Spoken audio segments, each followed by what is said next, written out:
Puji Tuhan, Shalom Bapak Ibu yang dikasih Tuhan. Haleluya. Puji Tuhan, bersyukur pada Tuhan buat kebaikan Tuhan sampai saat ini. Haleluya. Mari datanglah kepada Tuhan, masuk dalam hadirat Tuhan yang kudus, menikmati setiap kebaikan Tuhan.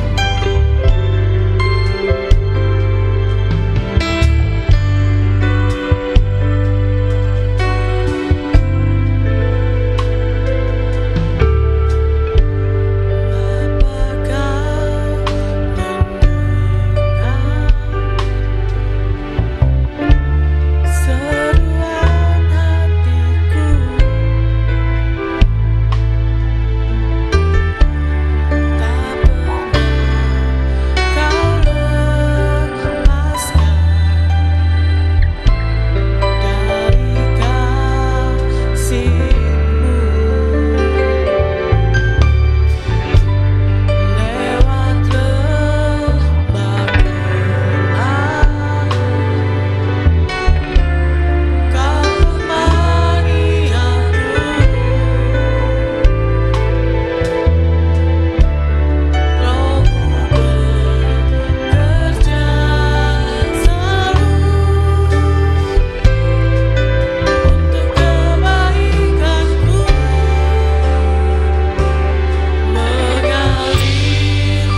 Engkau Yesus yang selalu baik dalam hidup kami.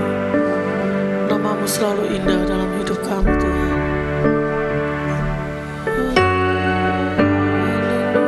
Yesus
Bersyukur Tuhan pagi hari ini, Engkau Allah yang selalu ada buat kami. Engkau Allah yang selalu menyertai kami Tuhan, setiap saat, setiap waktu. Terima kasih Bapa untuk kebaikan Tuhan. Biarlah pagi hari ini kami ingin meninggikan Engkau Tuhan, bersorak-sorai buat namamu yang kudus, yang berkuasa. Engkau Allah kami yang ajaib, Engkau Allah kami yang dahsyat. Hanya dalam satu nama Tuhan kami, Yesus Kristus. Mari yang percaya katakan sama-sama. Amin. Amin. Sorak-sorai buat Tuhan kita yang luar biasa. Haleluya. Sukacita dari Tuhan buat kita semua pagi hari ini. Amin. Lambaikan tangan kalau kita semua bersukacita. Kasih sekian Tuhan buat kita semua. Haleluya.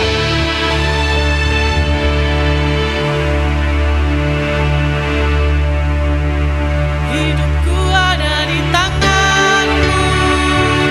Kau bilang jangan yang terindah, hanya yang baik saja yang ku terima. Walau tubuhku tidak bukan, walau jiwa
setiap waktu. Mari bersyukur kepada Tuhan. Haleluya.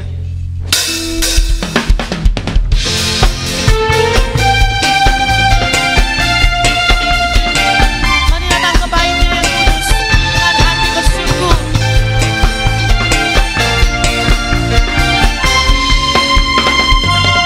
Datanglah ke bait-Nya dengan hati bersyukur ke dalam pelatarannya.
Yesus, Allah kami yang dahsyat Tuhan.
hidup kami, memberikan kami kepastian.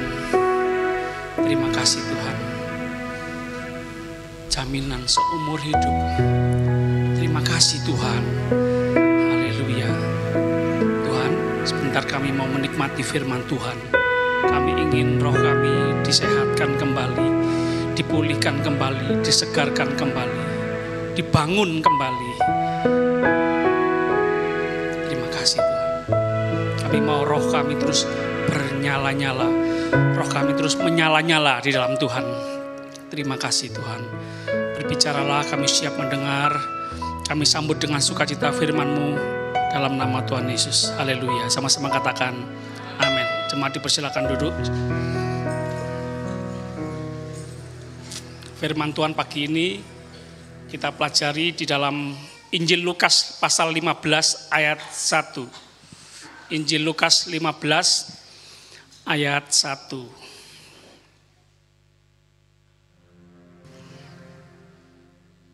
Tentang yang terhilang,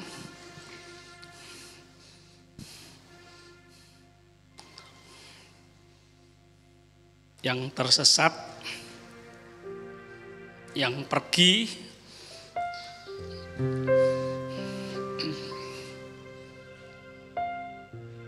Terima kasih untuk jemaat Tuhan yang ingat mematikan HP supaya tidak mengganggu dalam pemberitaan firman Tuhan ya.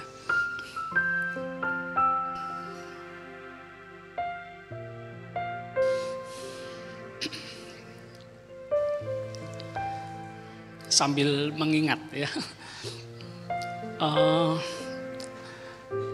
jemaat Tuhan yang pernah kehilangan ya.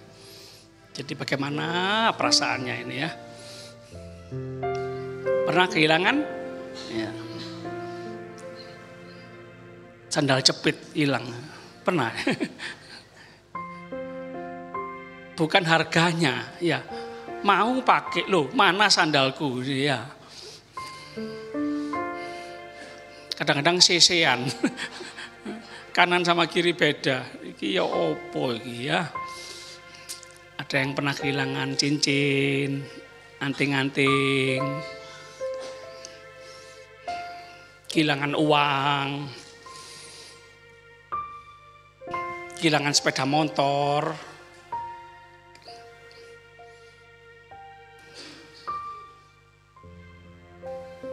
papa saya pernah kehilangan anak seminggu, yaitu saya, ya, minggat seminggu ya.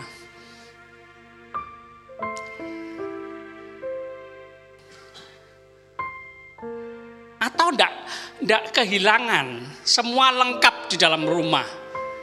Harta benda, suami, istri, anak-anak, lengkap. Sama-sama katakan lengkap. Katakan sama-sama ada.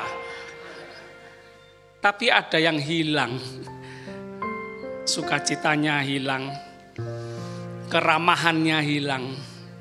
Senyumnya hilang. Tidak seperti biasanya. Ini bicara soal hilang ya. Tapi pagi ini kita lihat apa yang hilang di Lukas 15 ayat 1 ini. Kita baca ayat 1 sampai 7 ya. Setelah itu selesai, saya usahakan hanya 30 menit maksimal. Karena setelah itu kita ada briefing, latihan atau technical meeting untuk Natal ya. Jadi supaya dari awal sampai selesainya bisa berjalan dengan baik ya. Harap maklum ya jemaat Tuhan. Dipakai gelang seperti nonton konser gitu ya. Jangan hilang ya. Karena di gereja kita tempat terbatas. Jadi Natalan 2 sesi. Jadi sekiranya dapat berjalan dengan tertib ya. Terima kasih untuk panitia yang bekerja keras ya. Sorak-sorai untuk kemuliaan nama Tuhan. Allah kita Allah yang tertib. Anak-anaknya juga harus tertib. Katakan amin. Ayat 1.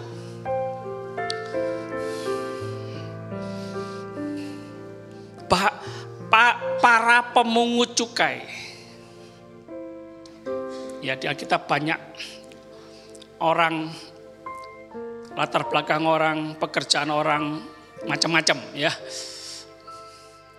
Para pemungut cukai, orang-orang berdosa biasanya datang kepada Yesus untuk mendengarkan Dia. Jadi ada kata pemungut cukai, petugas pajak, tukang pajak, tukang tarik pajak. Yang waktu itu biasanya menagih sekehendaknya sendiri, menagih pajak ke rakyat semau-maunya sendiri. Iya. 2 kali lipat, 3 kali lipat, 4 kali lipat. Makanya masyarakat benci sama pemungut cukai. Ada yang bilang pemeras uang rakyat, ada yang mengatakan perampok uang rakyat. Mereka bekerja mengabdi kepada penjajah, ya.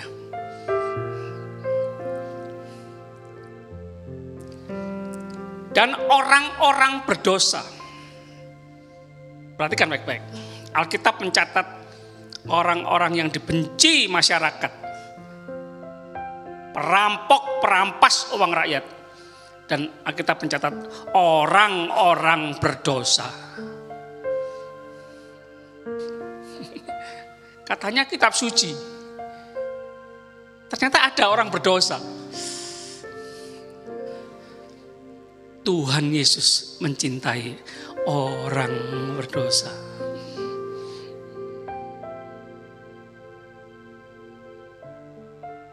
Jemaat, cinta atau benci sama orang berdosa, cinta atau benci sama orang jahat, cinta atau benci sama pemeras, perampok uang rakyat. Bingung ya. Tuhan ingin kita mengasihi orangnya, mencintai orangnya, dan membenci dosanya. Mencintai orang berdosa supaya orang berdosa bertobat. Mencintai punya tujuan, bukan oh enggak apa-apa, dosa terus. Enggak apa-apa. Bukan ya. Mencintai, mengasihi bertujuan supaya bertobat. Berdoa supaya bertobat. Mengusahakan supaya bertobat. Katakan sama-sama mengasihi orangnya, mengasihi orangnya. Katakan sama-sama membenci dosanya, membenci dosanya. Dan kita mencatat semuanya datang kepada Yesus.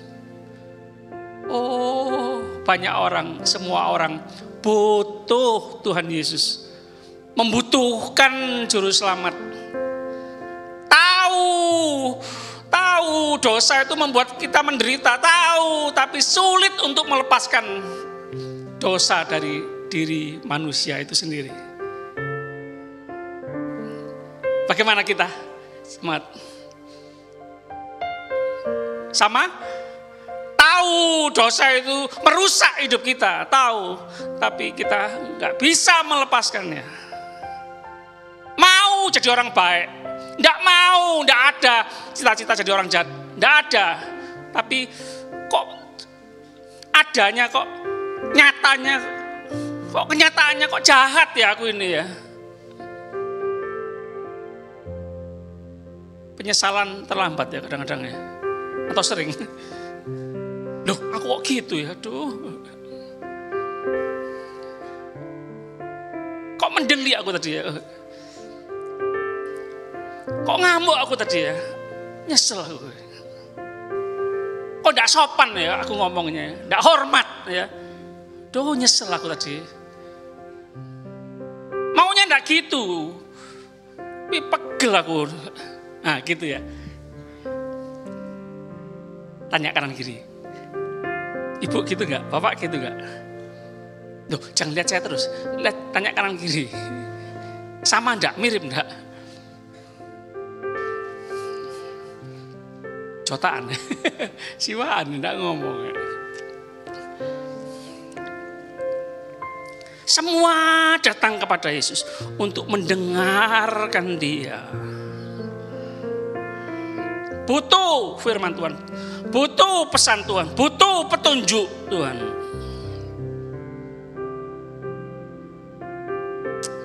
Ayat 2.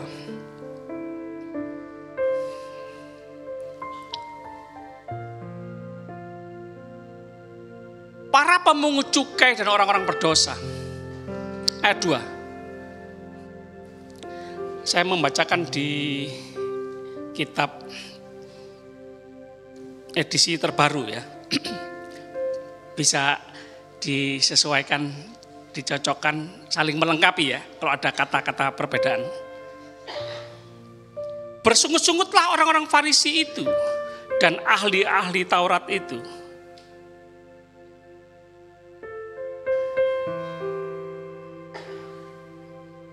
Kalau Yesus jadi kita kadang serba salah ya.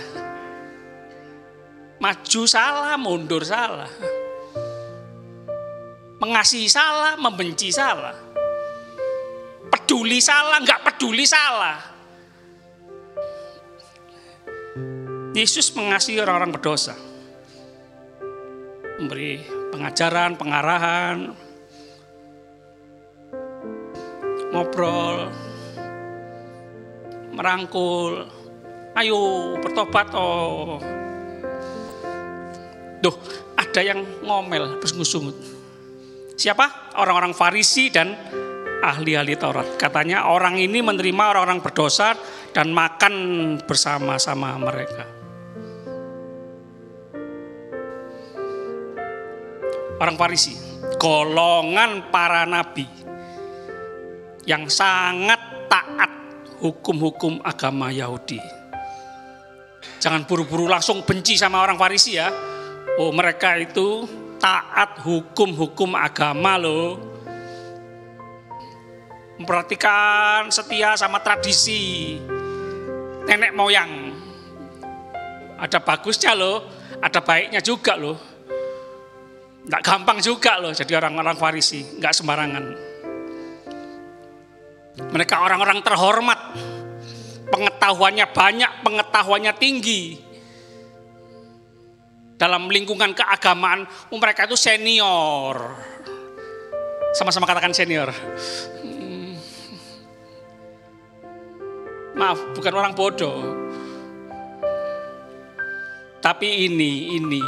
Jadi pelajaran ya, jadi pelajaran.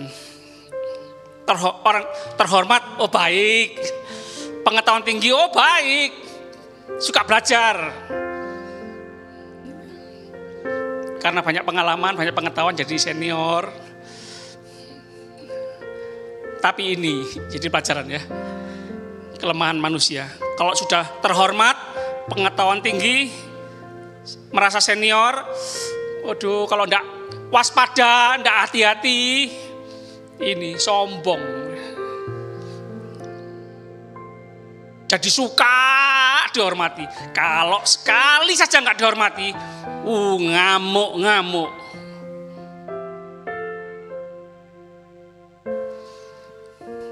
Cenderung bengis. Bahkan gampang menganiaya orang. Akhirnya apa? Jadi munafik, orang munafik. Alkitab mencatat seperti kuburan. Di luarnya putih, dalamnya tulang belulang, busuk baunya. Jadi hati-hati.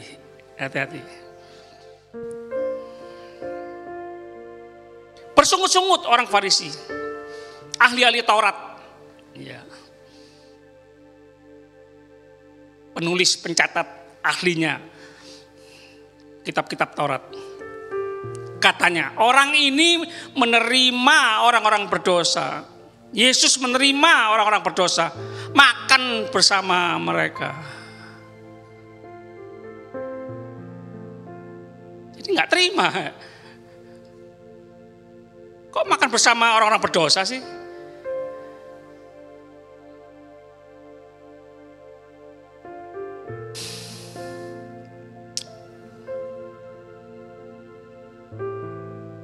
Tidak membantu Yesus, malah nyala-nyalakan ngomeli Yesus. Tidak memuji Yesus, malah nyalakan Yesus.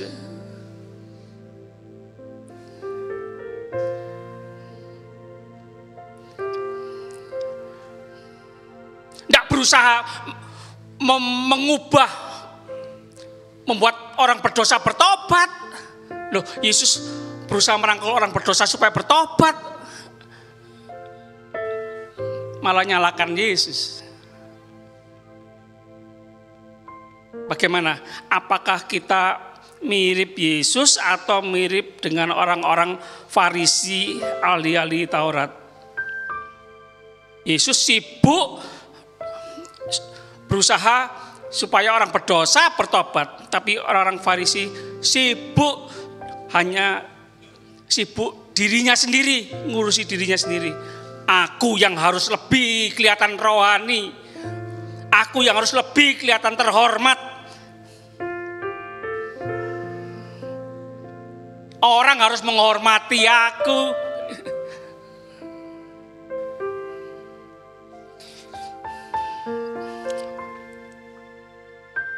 Ayat 3. Lalu ia menyampaikan perumpamaan ini kepada mereka.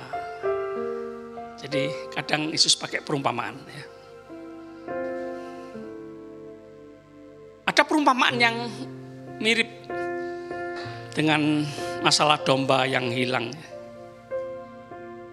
Kalau jemaat Tuhan pernah baca berita, nonton televisi, kalau terjadi gempa bumi, rumah hancur, gedung bertingkat runtuh, lalu ada regu penyelamat atau Basarnas berusaha membongkar reruntuhan, memilah-milah, berharap ada orang yang masih hidup di dalamnya.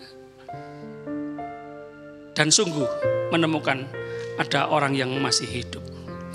Kalau diwawancarai regu penyelamat Basarnas, udah bisa terkatakan seneng gitu, udah bisa nemu orang yang masih hidup. Meskipun dari pagi sampai malam capek, kadang hujan gerimis,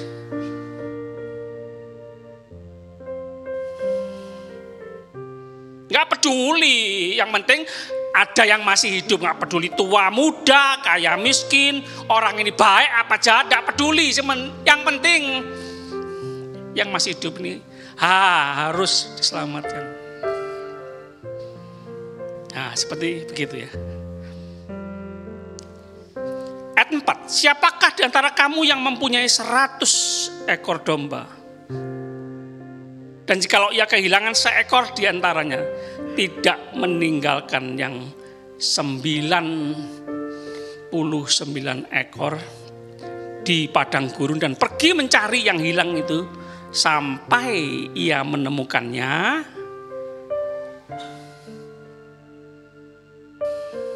Siapa di antara kita? Meskipun kaya, punya 100 domba, tapi hilang satu dicari. Kenapa dicari? Karena merasa yang satu itu miliknya kok. Pemilik itu kalau kehilangan ya cari. Kalau bukan miliknya ya nggak dicari, buat apa? Miliknya orang. Ya hebat kalau bisa membantu. Apa punyamu hilang? Tak ewangi nyari. Oh puji Tuhan.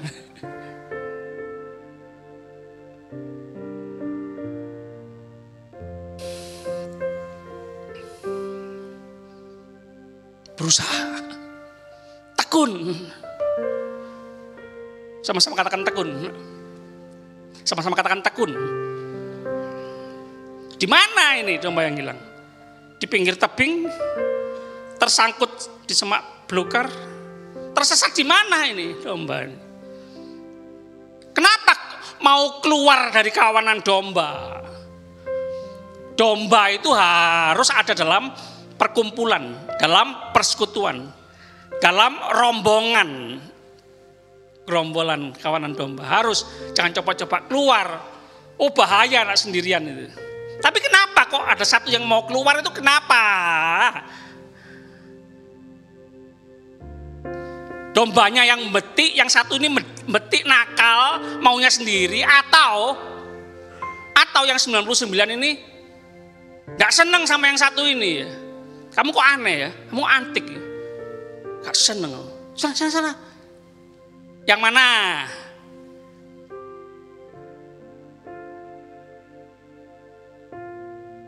Jemaat, yang satu yang nakal atau yang 99 yang nakal?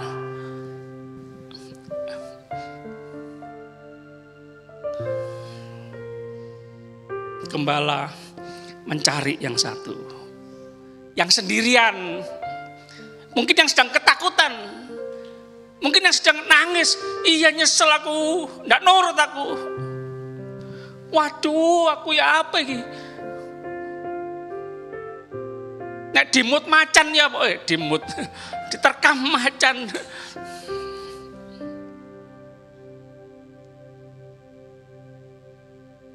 Papa, mama, kira-kira gitu ya. Aku udah bisa tanpamu. Gitu loh, bengok kira-kira ya. Mbak, gitu.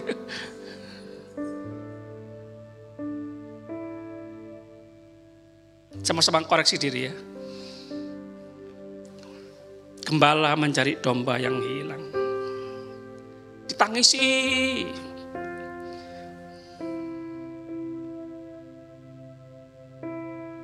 Le nang dikon le, nduk. Domba kok le menduk ya.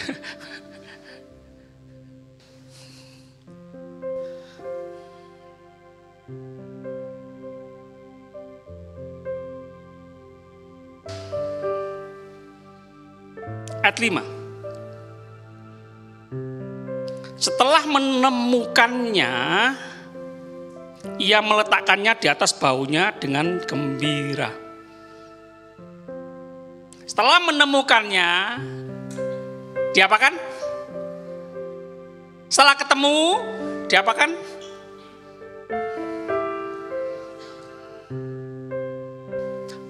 Makan kita, Melayu wae kon, betik kon,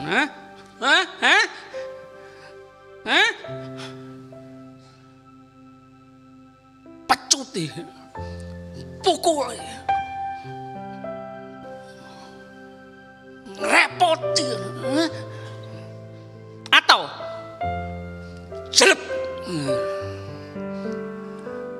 Jadi cari susah-susah untuk dibunuh.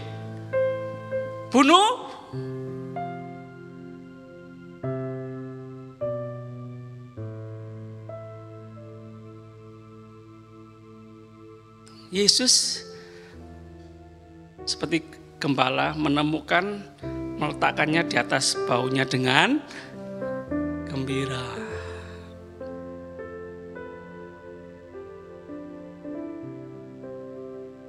Kiranya orang-orang Kristen seperti itu. Minggat, pergi, menghilang,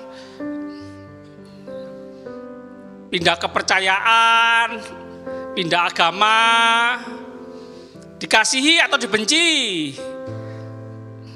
dicari, setelah ketemu, dipukuli, dibunuh atau didoakan, tetap dikasihi, tetap diambung. Ya apa?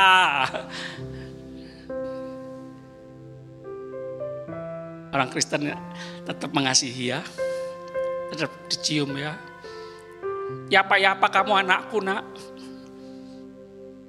Meskipun kamu nakal, kamu anakku nak. Meskipun kamu pindah kepercayaan, pindah agama, kamu tetap anakku nak. Kamu anakku bukan karena kamu Kristen. Kamu anakku bukan karena kamu pinter. Kamu anakku bukan karena kamu baik. Bagaimanapun, apapun yang kamu lakukan, kamu anakku nak.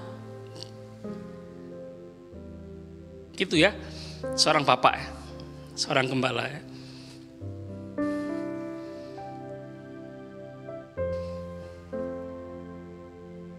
Ayat 6. Dan setibanya di rumah ia memanggil sahabat-sahabat dan tetangga-tetangganya, serta berkata kepada mereka, bersukacitalah bersama aku sebab aku telah menemukan dombaku yang hilang itu.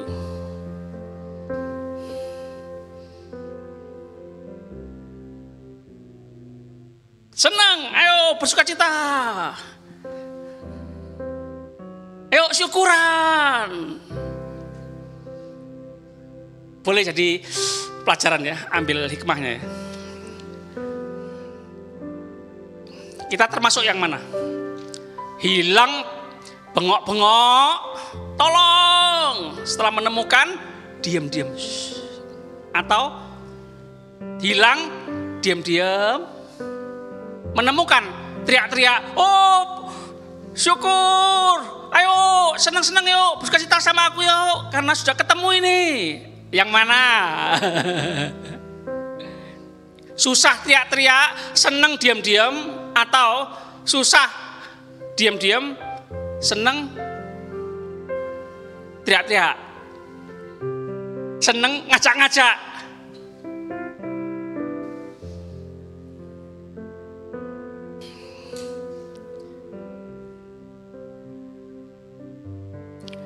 Ringan sama dijinjing, berat sama dipikul.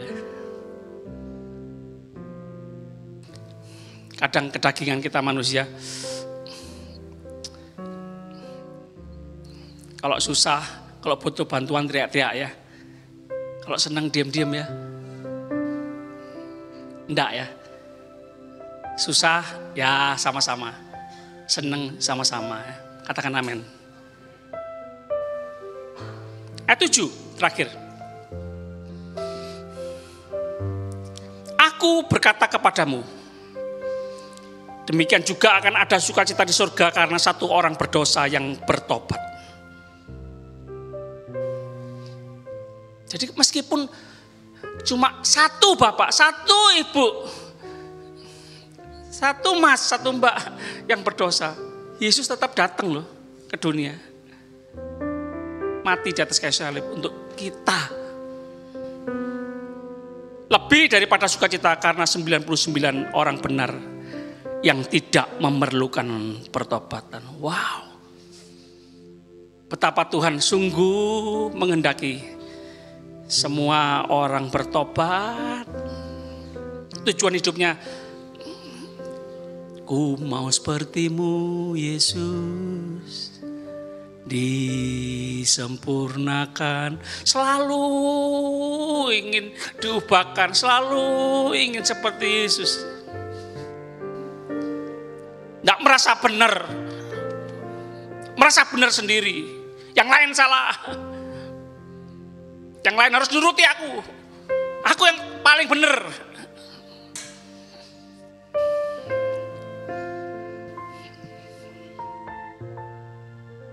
Lebih baik satu orang berdosa yang mau bertobat daripada 99 orang benar, merasa benar tapi tidak mau bertobat. Jadi tentang domba yang terhilang paling tidak mengingatkan kita ya. Domba saja dicari, apalagi kita manusia yang diciptakan serupa dan segambar dengan dia. Ingat lagu lama. Apa yang dicari orang? Uang. Apa yang dicari orang? Uang. Apa yang dicari orang?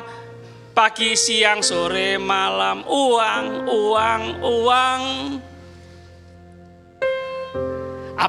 Siapa yang dicari Tuhan? Saya. Katakan saya. Siapa yang dicari Tuhan? Saya. Siapa yang dicari Tuhan pagi, siang, sore, malam? Saya.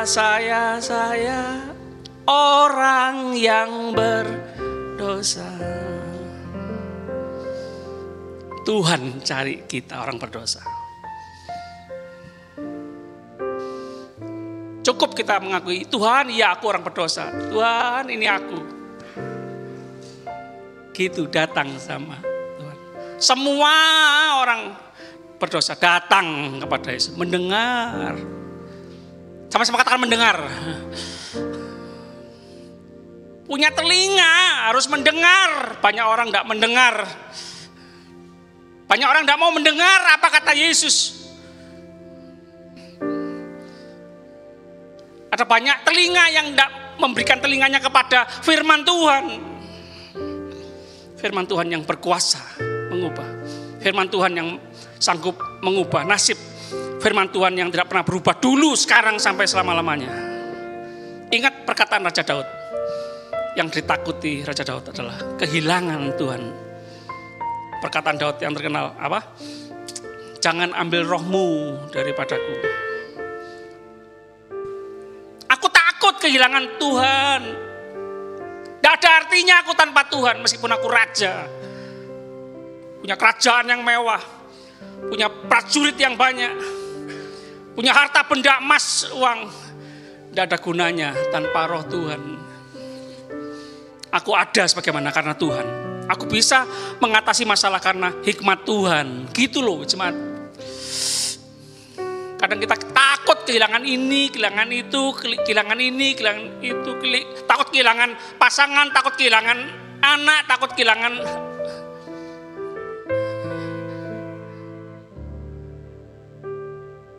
Sedangkan Tuhan yang dalam diri kita kadang gak direken ya. Malas sembahyang, malas baca Alkitab. Sibuk dengan urusan yang hal-hal yang sementara, yang fana.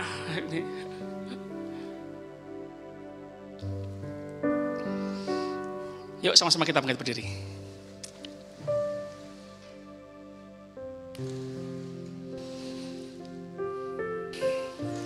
Terima kasih Tuhan.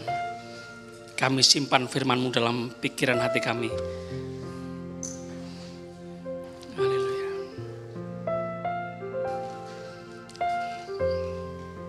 Saya undang panitia Natal yang mau memberikan pengarahan, bisa siap-siap. Yuk sama-sama kita angkat tangan dalam hadirat Tuhan. Ini kami Tuhan, orang-orang berdosa. Temukan kami Tuhan. Kami mau bertobat, kami mau bertobat. Terima kasih Tuhan. Kami tangkap pesan Tuhan, kehendak Tuhan pagi ini. Kehendak Tuhan yaitu supaya kami bertobat. Bertobat sungguh-sungguh. Memberikan telinga kami terhadap firman Tuhan. Terima kasih ya Tuhan. Terima kasih. Haleluya. Sebentar kami akan kembali ke tempat kami masing-masing. Kami mau terus percaya menikmati semua yang terbaik dari Tuhan. Perlindungan penyertaan Tuhan yang sempurna. Anugerah kasih karunia Tuhan melimpah seumur hidup kami. Haleluya. Kami berdoa, percaya, bersyukur. Demi nama Bapa, Putra, Roh Kudus, Allah yang esa, yang kami kenal dalam nama Tuhan Yesus Kristus, Tuhan dan Juru Selamat kami yang hidup, yang menjawab doa kami lebih sempurna. Haleluya. Semua yang percaya sama-sama katakan amin. Jemaat dipersilakan duduk.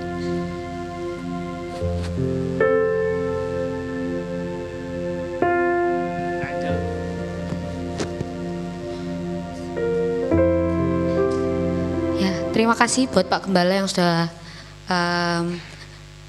memberi waktu untuk kami panitia untuk technical meeting pada hari ini. Sebelumnya Shalom Bapak Ibu semua. Haleluya.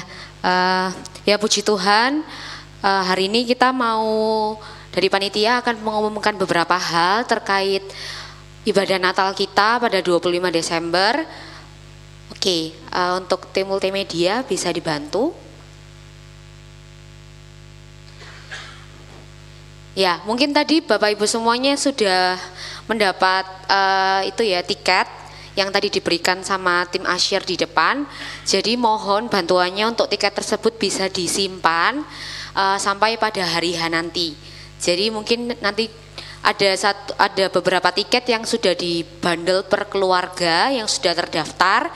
Jadi dimohon bantuannya untuk tiketnya disimpan dengan baik. Baik, saya akan mengumumkan beberapa hal untuk ibadah perayaan Natal kita di 25 Desember 2024. Untuk sesinya seperti yang sudah kami infokan, sesi yang pertama itu jam 6:30 pagi dan sesi yang kedua itu jam 10 pagi. Mohon Bapak Ibu datang sesuai sesi yang Bapak Ibu daftar masing-masing. Seperti itu. Baik, lanjut. Ini kita sampaikan dahulu tujuan pemakaian gelang ya Bapak Ibu. Mungkin waduh kok ada yang berpikiran mungkin kok terlalu seperti yang enggak sebelum-sebelumnya gitu ya, kok perlu pakai gelang dan lain sebagainya. Seperti yang disampaikan Pak Gembala tadi, kalau misalkan tahun ini karena kita ibadahnya di gereja dengan kapasitas yang tidak sebesar seperti kita ibadah di luar, jadi para panitia mengusahakan supaya para jemaat bisa tetap mengikuti ibadah dengan tertib. Jadi nanti semua jemaat bisa terdaftar di ibadah baik sesi 1 maupun sesi 2 seperti itu. Yang pertama tujuannya memastikan jemaat telah hadir sesuai jadwal dan sesi yang ditentukan. Jadi kalau Bapak Ibu melihat nanti di tiket itu ada perbedaan antara sesi 1 dan sesi yang kedua. Jadi ada tulisannya juga untuk Bapak Ibu yang daftar di sesi 1 akan dapat gelang sesi 1, dan juga yang daftar di sesi 2 akan dapat gelang yang di sesi 2 seperti itu. Kemudian mohon disiplin mengikuti arahan tim panitia agar seluruh jemaat dapat memasuki gereja dan mengikuti ibadah dengan tertib dan lancar, cepat serta tepat waktu, dan bisa duduk dengan nyaman. Jadi dimohon Bapak Ibu juga bisa hadir sebelum waktunya, karena mengingat yang hadir juga cukup banyak gitu ya, per sesi sekitar 200 sampai 300 orang. Jadi kalau misalkan dari panitia nanti akan istilahnya memfullkan dulu yang bagian sini hall utama. Nanti kalau misalkan ada sudah penuh gitu ya, mohon kesediaannya untuk yang datangnya agak mepet untuk duduk di lantai 2 seperti itu. Jadi kami himbau ke Bapak Ibu untuk datang sebelum waktunya seperti itu. Kemudian yang ketiga, memudahkan tim panitia melayani Bapak dan Ibu serta seluruh jemaat dengan maksimal. Oke. Lanjut. Ya, ini untuk teknis pemakaian gelang ya. Jadi bisa di notes untuk gelang ini yang pertama jangan sampai hilang pasti gitu. Nah ini dijadikan tanda untuk panitia dan para pelayan untuk mengetahui bapak ini atau ibu ini datang di sesi yang tepat atau seperti apa, seperti itu.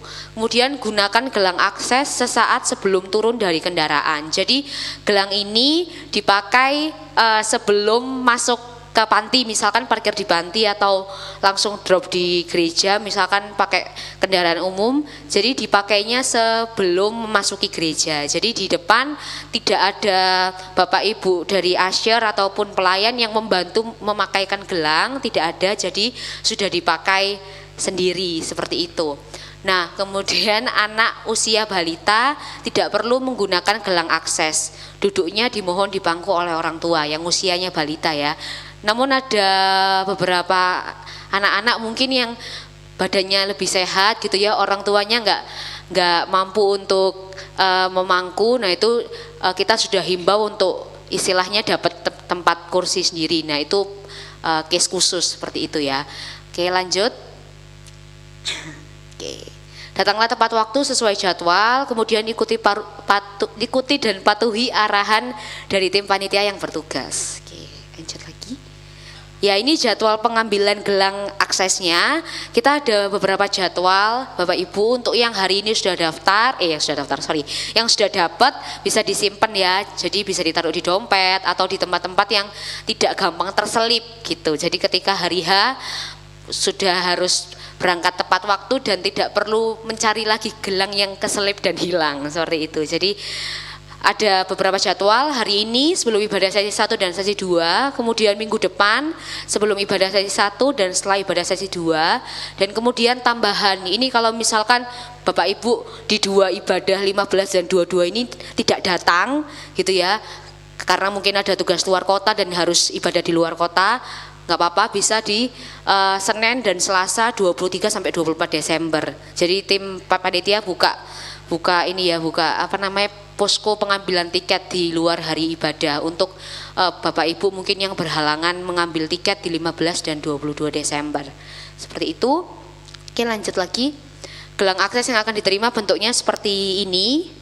Sesi 1 dan sesi 2 mohon dipastikan nanti di rumah bisa dibuka apakah sesinya sudah sesuai atau belum sesuai yang didaftarkan. Oke, lanjut. Oke, ini area parkir kendaraan, mohon dibantu diperhatikan untuk parkir motornya, parkirnya di di halaman panti asuhan yang bagian belakang. Jadi nanti yang bawa motor langsung ke panti asuhan nanti akan diarahkan oleh tim yang bertugas. Kemudian untuk parkir mobil diutamakan parkir di area samping gereja dahulu. Ketika area parkir samping gereja sudah penuh, baru diarahkan ke halaman panti asuhan. Kemudian yang ketiga, untuk parkir abadi nilon dikhususkan untuk panitia yang datang lebih awal dan pulang paling akhir, seperti itu ya. Jadi mohon bantuannya Bapak Ibu. Nanti juga misalkan datang sesi 1, kemudian parkirnya di samping gereja. Nah, dimohon juga dengan hormat untuk tidak terlalu lama menunggu di gereja, ketika selesai ibadah jadi bisa pulang supaya parkirannya bisa dipakai sama jemaat yang ada di sesi yang kedua. Seperti itu. Oke, lanjut lagi. Ya, informasi atau bantuan kalau misalkan ada yang mau ditanyakan atau misalkan ada yang mau disampaikan, nanti bisa menghubungi Ibu Gembala dan Sekretariat Panitia Saudari Desi dan Ibu Monica. Oke. Ya, terima kasih buat perhatiannya Bapak Ibu. Tuhan Yesus memberkati kita semua.